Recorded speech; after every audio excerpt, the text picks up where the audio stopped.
Oh, say, can you see by the dawn's early light what so proudly we hailed at the twilight's last gleaming, whose broad stripes and bright stars through the perilous fight o'er the ramparts we watched were so gallantly streaming, and the rockets' red glare, the bombs bursting in air, gave proof through the night that our flag was still there. Oh, say does that star-spangled banner yet wave o'er the land of the free and the home of the brave?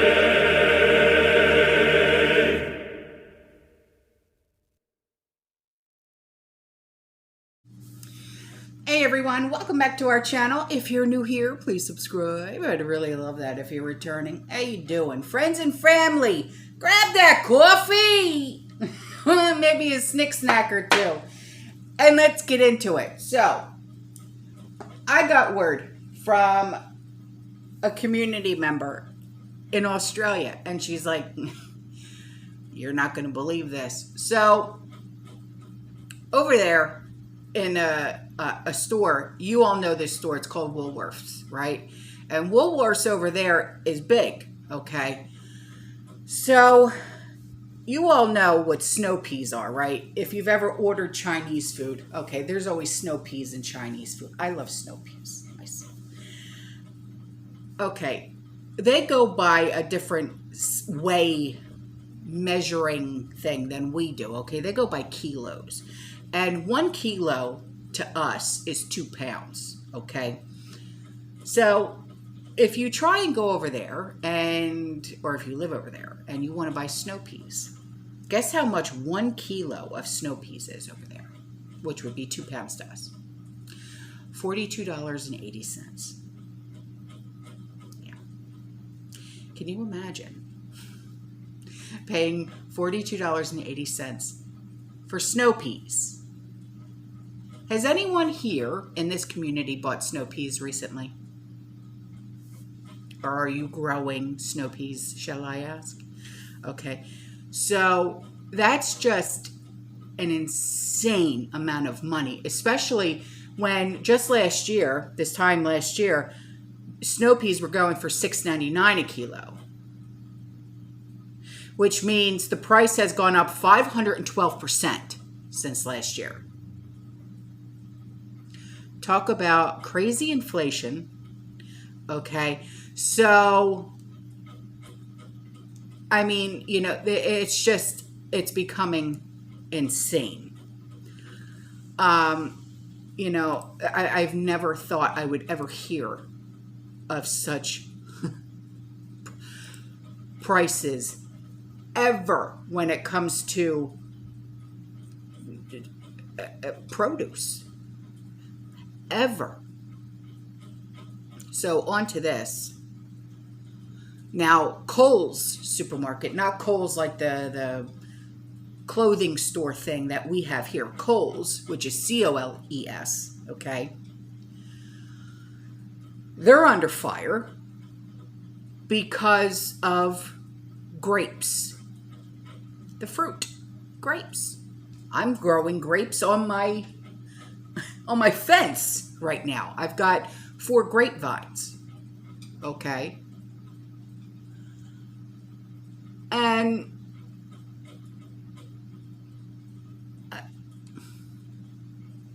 I just don't understand what is going on in these grocery stores right now. I'll leave, obviously, links in the description box below for you, okay? A person attempted to purchase grapes. Now, this was obviously a a video that was put on TikTok, okay? But still, this person wanted to purchase 2 single grapes, which is obviously absurd, okay? He said, I just didn't want to be caught stealing. You know how it is. When the checkout worker attempted to weigh the 2 grapes so she could process the payment, she encountered a problem. It seems the scales on the cash register could not detect the grapes because they're too light. She said, well, I can't weigh them because there isn't enough to weigh. And the customer asked, can I eat them? She said, well, I can't weigh them. So when the customer picked up the grapes at from the checkout, he told the cashier, just don't say anything. My God.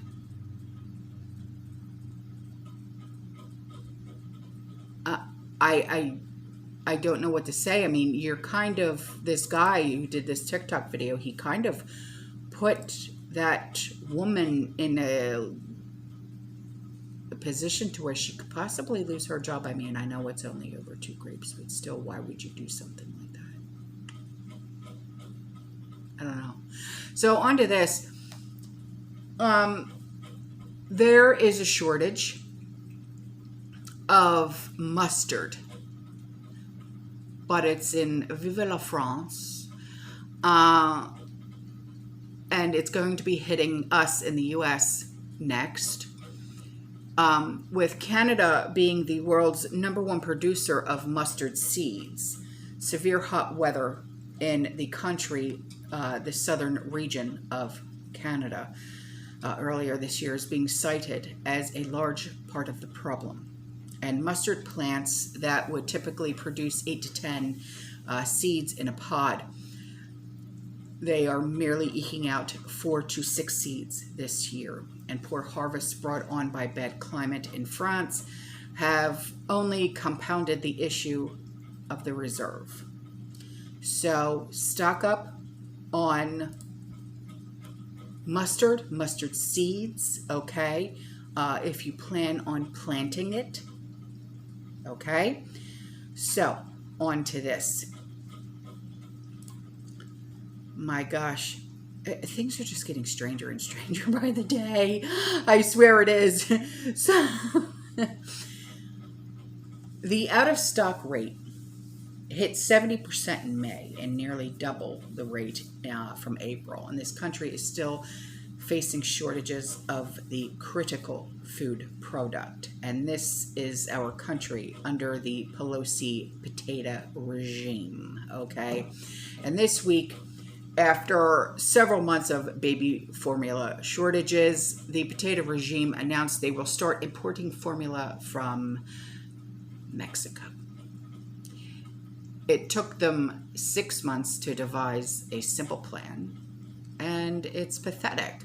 So the Potato Administration announced it is providing logistical support to import about 16 million 6-ounce baby formula bottles from Mexico.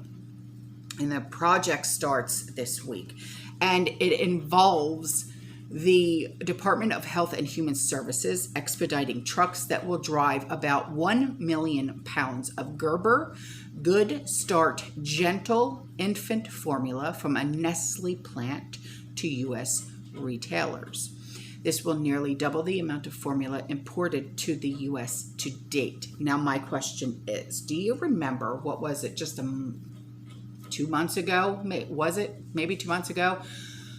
When we had gotten imported to the U.S. formula from Germany, and they had to send it back. Why? Because it was not in English. Is this going to be the same scenario? So the Potato Administration announced that it is providing logistical support to import the equivalent of around 16 million 8-ounce baby formula bottles from Mexico starting this week. As part of its efforts to ease nationwide supply shortages causing by the closure of the largest U.S. manufacturing plant. Cargo flights from Europe and Australia, they have flown formula to the U.S. 2 new rounds of air shipment will begin this week. But you know the big White House, yeah? They want you to think it's wonderful news, yay! And proof that they are on this problem. And they are not. Working to get formula on the store shelves. That narrative can be only believed by people who have not been paying attention. All right. There are warning signs about potential for shortages. Last fall, we saw it coming. But none of us, well, I can't say none of us, but who would have thought that it would have been baby formula? So, I'm just saying,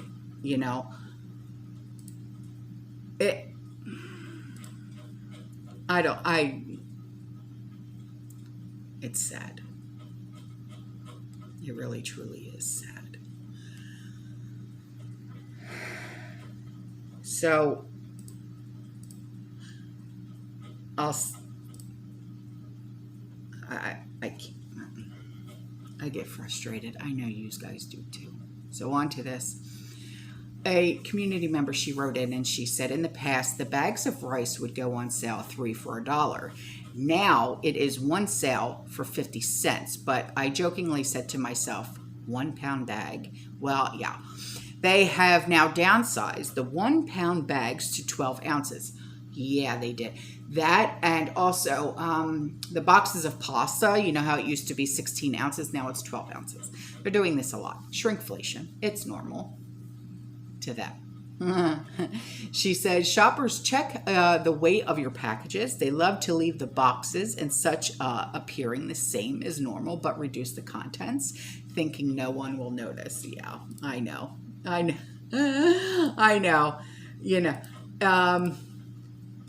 Okay, so she put in pictures to show what she's talking about. 12 ounces, yeah. Yeah.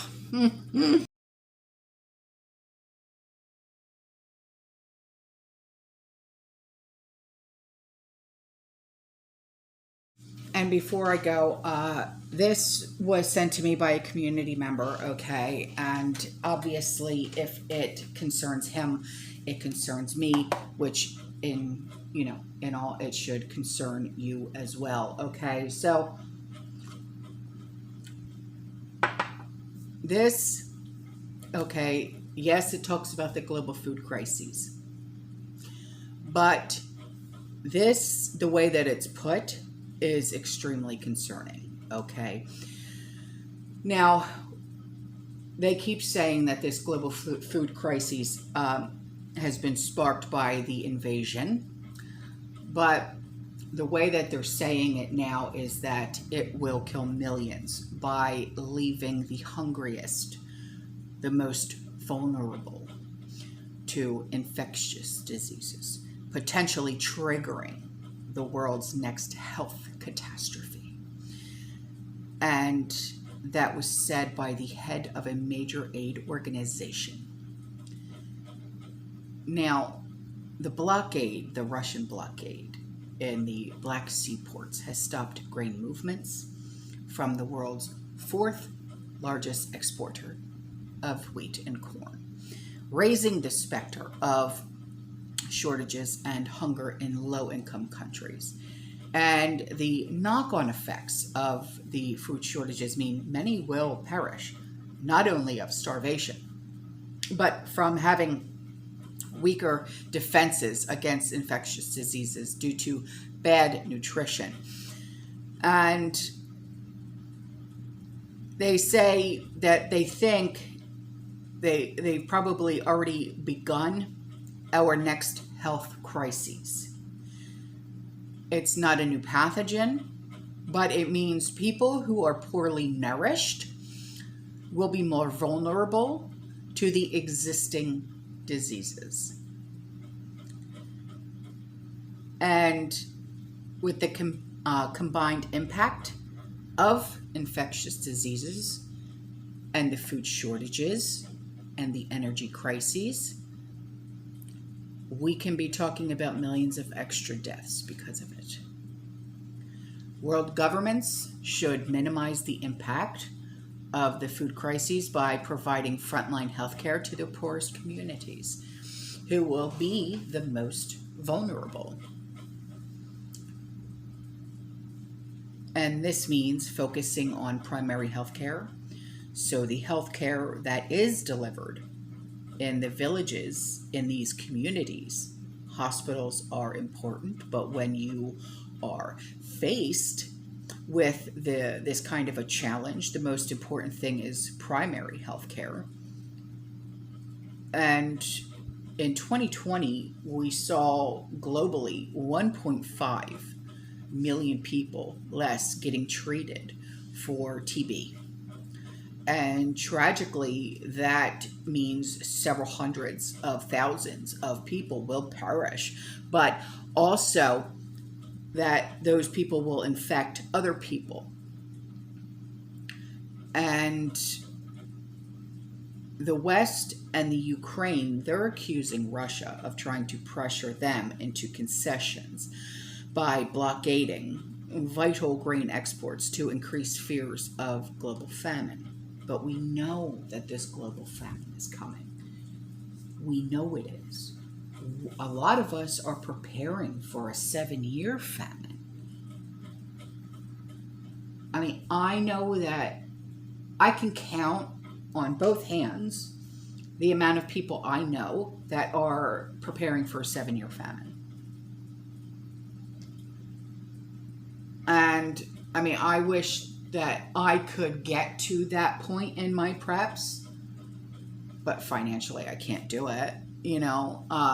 I'm sure with a lot of rationing, maybe I could spread my preps out that much. But I mean, I'm not going to sit here and say, hey, yeah, I can, because that would be irrational of me to say something like that.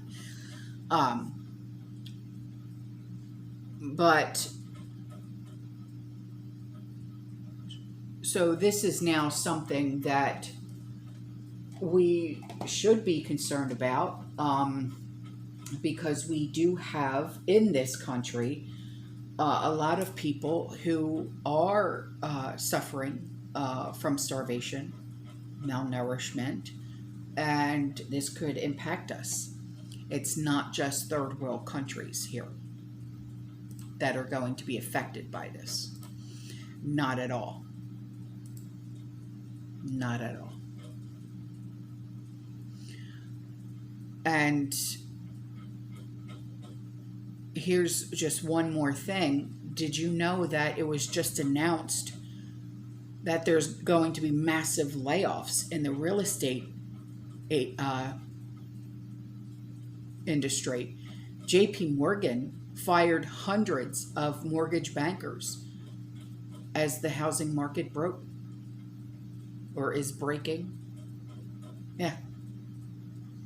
So, it's one thing after another, after another, after another. And you just got to sit here and just say, my God, what is next? What could we possibly pile on top of this pile of shite?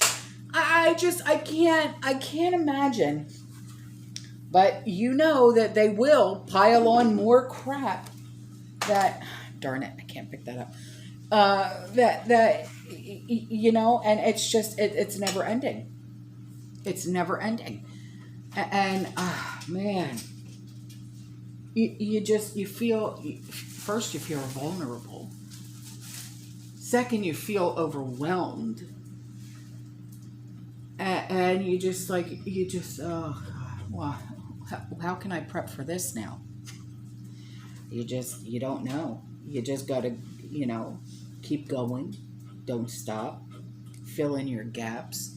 Look for that hole in your preps that you didn't think you had. Go through your inventory list, regardless of what inventory system you use, whether you use Prep or Nerd or your own inventory system. Preparation is not just all about food. We have DEF shortages, gas shortages, this shortage, that shortage, this shortage, that shortage, cotton shortage. insane. It just doesn't stop.